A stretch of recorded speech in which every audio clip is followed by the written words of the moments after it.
In a world where the government can read your mind, one woman must hide her secrets to survive.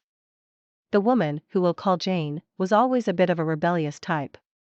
She never liked following the rules, and she always seemed to be questioning everything. So when the government announced that they would be implementing a new mind-reading program, Jane was one of the first to speak out against it. The program was designed to help the government track down criminals and terrorists, but Jane knew that it would be used to invade people's privacy and control them.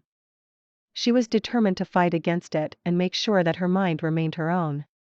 To do this, Jane began to train herself to control her thoughts. She would practice every day, picturing a wall in her mind and pushing all of her thoughts behind it. It was difficult at first, but eventually she got the hang of it. As the program rolled out, Jane watched as more and more people had their minds invaded. She saw the fear in their eyes, and she knew that she had to stay strong. She couldn't let the government control her.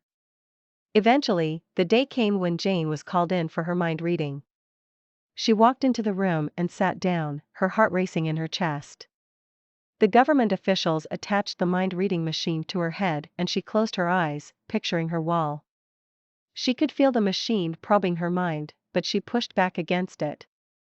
She refused to let them in. After what seemed like hours, the officials finally gave up and Jane was released. She had won. She had kept her mind her own.